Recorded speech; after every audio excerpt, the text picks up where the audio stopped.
So I'm not usually someone who gets too caught up in much of the latest insert media piece here release hysteria. I'm the kind of person who will most likely be getting to a franchise's newest release after it's had about 3 other newest releases. Part of this is due to an innate stinginess, meaning I don't want to pay full price for anything, but also I feel that it's usually easier to take in themes and appreciate all aspects of a work when there isn't a crowd of opinions and hot takes being thrown around. But upon seeing a barrage of clips about the cat game where you run around doing kitty things, I pretty quickly broke that rule. And I must say, dear viewers, I was rather surprised, going in expecting an adventure as a cat who meets some robots, but instead I got a deeply philosophical examination of personhood. So join me in making sense of the depression that can be provided by a ginger cat who can meow on command. First, let's just run through the basic gameplay matters so that I can pretend that I actually know what I'm doing. The controls are very simple but executed very well. You can use circle, if you're on PlayStation obviously, to meow whenever you like. And of course when you first discover this button, it is used extremely liberally.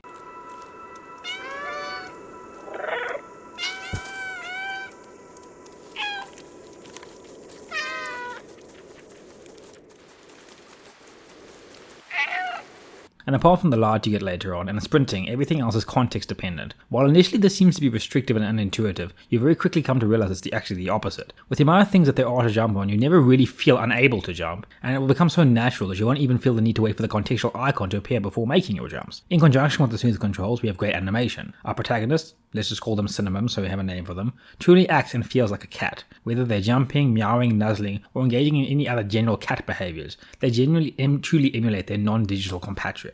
But it doesn't help to have functional controls when you don't have a world and characters with which to interact with them. Fortunately, we have a great one. The neon-lighted dystopian cyberpunkish world has become pretty generic of late, but this is a breath of fresh air. Possibly because you aren't thrust into the severe, overwhelming, bustling city from the off, rather slowly moving through the smaller areas as you progress, but I think also what sells it is the perspective. Cyberpunk cities are generally supposed to be threatening. From the landmark one appearing in Blade Runner, they're made to be overwhelming. The hustling and bustling and confusing streets, the oversaturation of neon lights, the mostly homogeneous looking buildings only really discernible by signage, blasting you with an air of almost hostile alienation. And being a small cat where the buildings and its inhabitants loom over you really creates that accurately.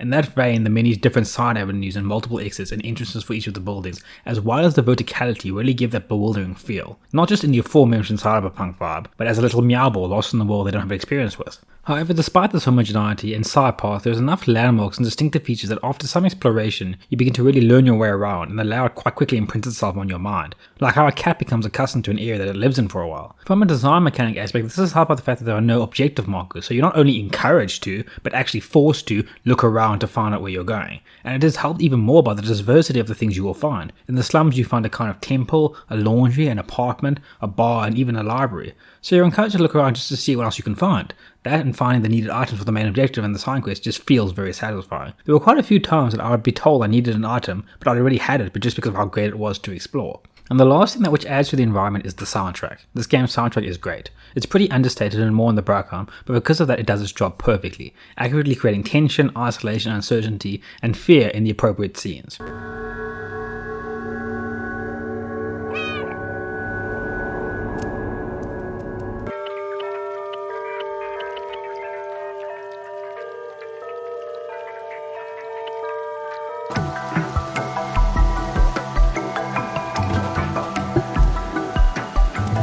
But let's move on from the technical aspects and get onto theme analysis, where I can say it's all subjective and so I can't be wrong.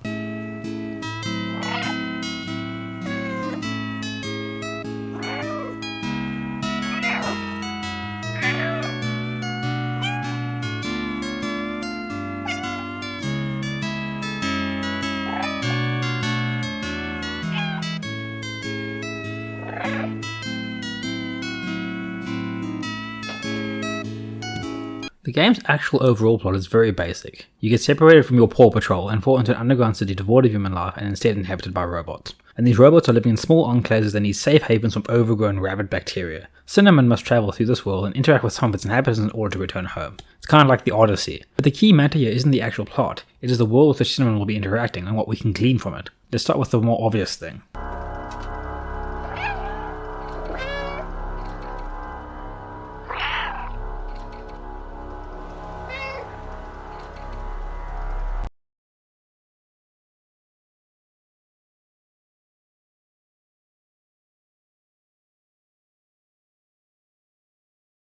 A staple in this sort of genre, the inequality of this underworld is laid pretty bare. We start out with moving through the slums, a small area without too much housing, and so with a pretty high population density.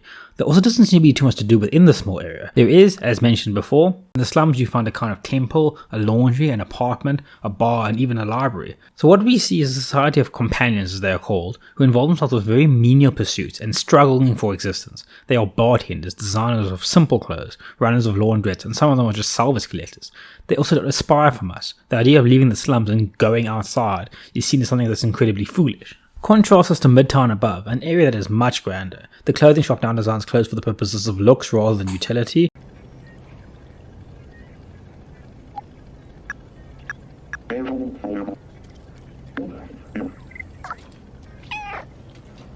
There's a nightclub, and generally a lot more of the people you'll be talking to are not really struggling for existence in the more raw sense. Though probably the most imminent difference is the feeling of safety. The main reason the people of the slums don't want to venture outward is the very real danger of the Zergs, the overgrown bacteria which have the ability to eat through metal and are extremely aggressive. This is a very understandable and real reason to be hesitant to take that risk, analogous to how those who live paycheck to paycheck within a capitalist society would place their lives at great risk if they were to attempt to leave behind their daily work. Meanwhile, those in Midtown don't show any signs of being threatened by the Zergs.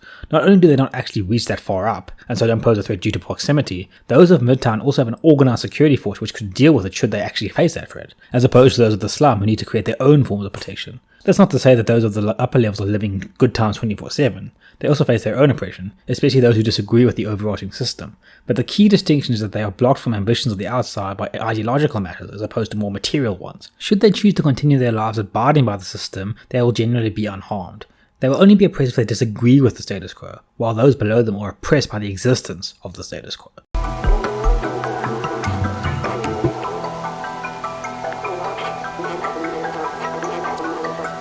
Even if you haven't played through the game, you might be wondering, they are robots, why do they have these hierarchies? And this isn't the only thing that serves as a point for consideration. Throughout Cinnamon's journey, we come across a companion watering plants, one who's looking for sheet music so that he can learn new songs, a companion who makes clothes, two companions who refer to each other as father and son, a merchant, a companion who enjoys painting, another one who dedicates time to watering plants, and companions who enjoy listening to music, to name a contrived selection. And if you think about it, why is this necessary? Why would robots need to maintain plants? Why would they need clothes? Why do they need market systems or systems of hierarchy? One conversation goes on to enhance this argument. There's a companion who tells us they love the smell of paint, but quickly reminds us they don't actually have the ability to smell. This robot brings up an important question. How can this companion gather enjoyment from a sense they do not have? How do they know the benefits of the existence of plants? Why do they need clothes? More poignantly, why do they have hierarchies and what determines the structure of this hierarchy and who gets to be on top of it? And what actually discerns one companion from another so that they can be above another? Why do they have monetary systems, one so instilled that the people make decisions to jeopardize the lives of others for money? When this aforementioned companion remembers that they are unable to smell, it makes them sad. And likewise, companions have shown a wide range of responses to the presence of cinnamon.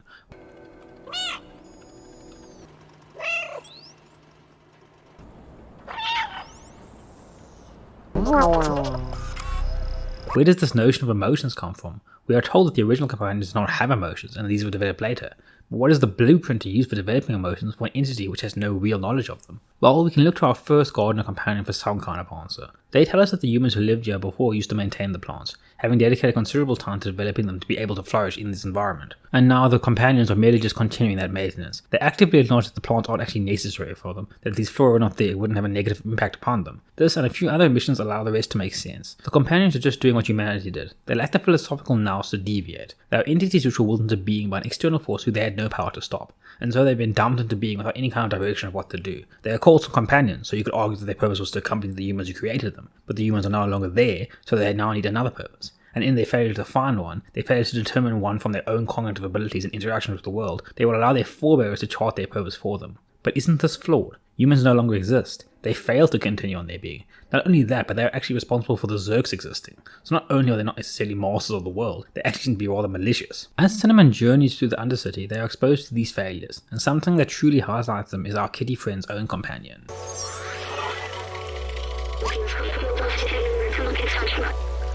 Following their falling into the underworld, Cinnamon receives subtle guidance from some form of AI, until finally discovering B12 in an apartment, who offers to assist with finding Cinnamon a way home. As the duo make their way through their journey, B12 continues to remember aspects of his past, starting with his being an assistant to one of the major scientists in the underworld, and then going on to remember interactions with outsiders. However, the most important memory comes about 2/3 in. B12 remembers that they are that scientist who uploaded their consciousness onto the network after becoming ill. So B12 is essentially the last human left and is now trapped in a limited capacity and basically forced to have the behaviors of his species thrust at him in an extremely unadulterated manner.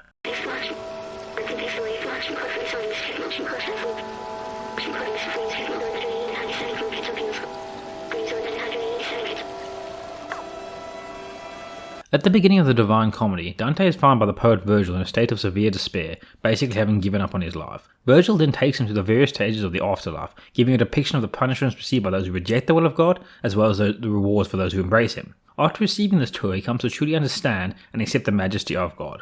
Inferno is just really a series of gruesome agony, and Paradise, to be honest, is just pretty boring sanctimony. However, what is more interesting is Purgatory. Those stuck in the 7 levels of Purgatory are not necessarily suffering, nor are they living any kind of blessing either. Their existence is one of inherent meaningless, a kind of seeming nihilism. While they're not physically suffering, there's another cruelty to their position. Generally, the reason for being in Purgatory is a late repentance. Those residing there are deemed to have a chance to ascend to Paradise, but must also serve some time to show that they truly are repentant. However, they're not actually aware of how long they must spend proving themselves. So those in Purgatory are stuck there, but get to live in a hope that they may ascend to Paradise if they commit the right action, not really truly knowing what that right action actually might be and when they will be rewarded for it. Cinnamon is essentially B12's guide. The journey that they're taken throughout the Undercity shows in the purgatory of those within it. The inhabitants aren't really sure how to live. They generally just plod along living by the creed that's been passed on to them from their human ancestry, and as they've not received any kind of absolution, they just toil along happy to continue on. They don't really consider that they can further themselves, like the numerous people that Dante views in his travels. However, there are those who truly believe that an escape is possible. They will toil for this escape,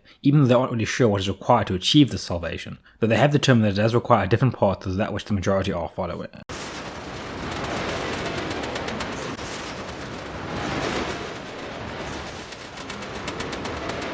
The purgatory of the Undercity inhabitants is mostly self-imposed. In the confusion and emptiness that came in after their purpose became unclear, they assimilate with the culture and society of those before them, and this is their punishment they brought upon themselves. By accepting that their traditions are the most feasible means by which to continue onward, they accept all of the toxic elements that it brings. They instill hierarchy, they instill classism and capitalism, they instill the systems of hell without any adjustments, the same system that played a role in this dystopian world they now live in. Not only do they maintain the system with all these flaws, they actively seek to stop those who attempt to travel another path, and maybe an alternative path is needed. At the culmination of his journey, B12 comes to a realization. His goal throughout this entire pilgrimage was to restore or at least maintain pieces of humanity. However, following the culmination of his journey, he has a different perspective. The insights provided up until this point have altered his view. He no longer sees a need to instill the ways and mindsets of humanity gone by. Instead, the outsiders have given him enough reason to believe that the companions can chart a new future, and that final realization is key to coming to the point where the passages to the outside can be opened.